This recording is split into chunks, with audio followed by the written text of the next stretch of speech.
Welcome back to my channel, where we share our passion and secrets to help orchids stay healthy and bloom brightly. Today, I want to share with everyone an experience that anyone who loves orchids must have encountered. That is, when the orchid pot they cherish is rotten and attacked by fungus.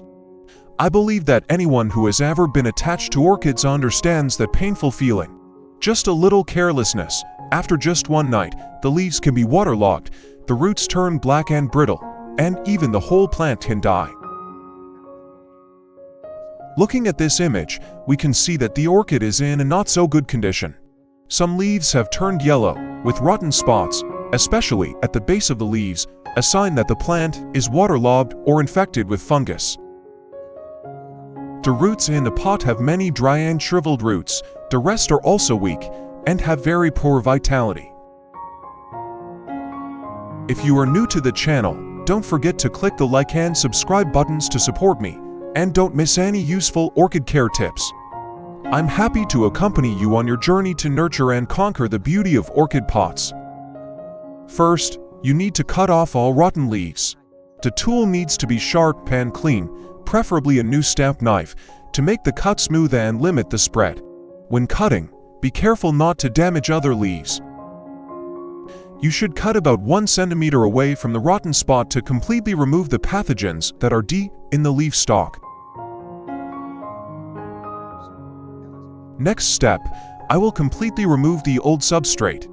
Many people regret keeping it, but in fact, it is a nest of fungi and bacteria. If you don't replace it, no matter how strong the plant is, it will be difficult to survive. At this time, the roots are very weak, so gently remove each part to avoid crushing or breaking the roots. Which country are you watching this video from?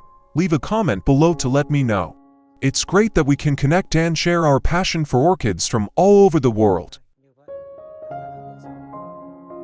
After removing all the growing medium, use sharp, sterilized scissors to cut off all the dry, rotten roots that are no longer able to grow.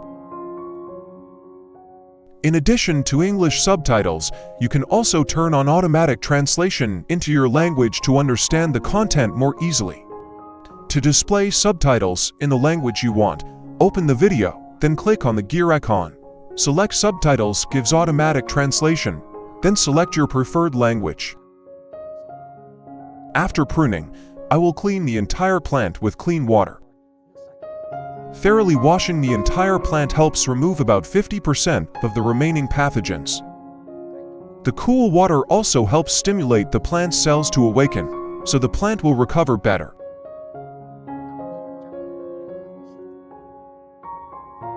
After cleaning, place the plant in a cool place to dry naturally before disinfecting. The ingredient I use to disinfect is baking soda. Baking soda has the effect of inhibiting fungi and bacteria, preventing diseases such as leaf rot, brown spots, white mold. I use 1 teaspoon of baking soda dissolved in 1 liter of clean water. Then stir well until the solution is completely dissolved. Thanks to its mild alkalinity, it also helps balance the pH on the surface of leaves and substrate, limiting the favorable environment for harmful microorganisms. Next, I soak the entire orchid in this solution for about 30 minutes, helping the plant to kill all remaining mold and pathogens.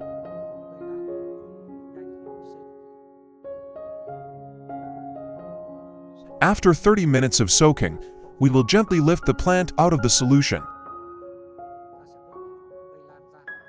At this point, the plant has been completely cleaned. Then we place the plant in a cool place to give it time to rest before proceeding to the next step.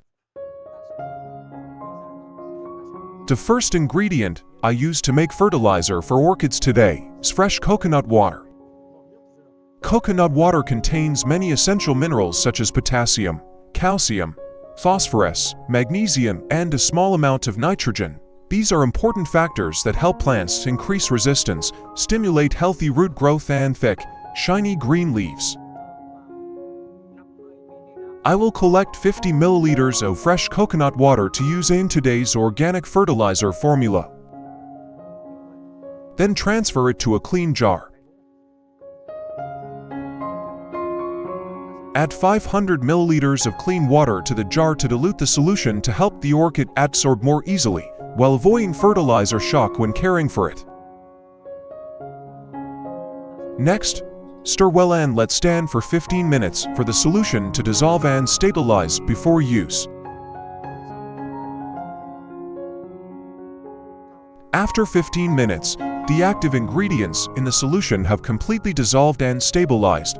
This is the right time to use it to care for the orchid. I use a soft cotton ball to absorb the nutrient solution, then wipe it evenly on both sides of the orchid leaves. Coconut water contains a lot of natural sugar, potassium, calcium, phosphorus, and especially plant hormones such as cytokinin, gibberellin, auxin, which help the plant develop roots quickly. Plump, leaves are green, shiny, thick, and slow to turn yellow. Then, soak the entire orchid root in a diluted coconut water solution for about 30 minutes. I jokingly call this giving orchids coconut milk, a method I really like. After 30 minutes of soaking the orchid roots in diluted coconut water, we will take the orchid out. At this time, our orchid will be stimulated to grow roots faster. The roots will be plump and healthy, while the leaves will be shiny green, thick and less yellow.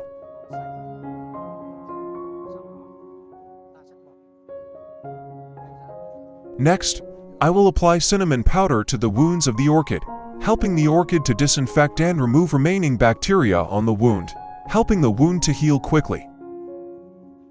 Thanks to its strong antifungal properties, cinnamon powder forms a dry protective layer on the surface of the cut, helping the wound to heal quickly, limiting sap flow and reducing the risk of spreading the disease to other parts. Then I put the plant in a dry place to rest for 1 day before replanting it in the substrate.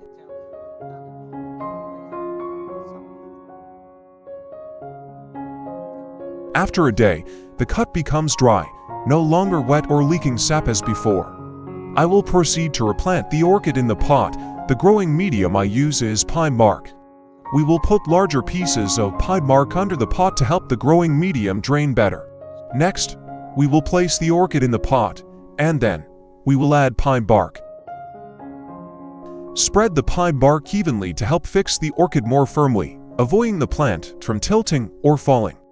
This also creates conditions for the orchid to absorb nutrients more stably from the growing medium. After planting the plant, I will cover the surface of the growing medium with a layer of moss. The moss layer has the ability to retain moisture very well, helping the growing environment to always maintain a stable humidity, especially on hot sunny days or when the grower is busy and has not had time to water.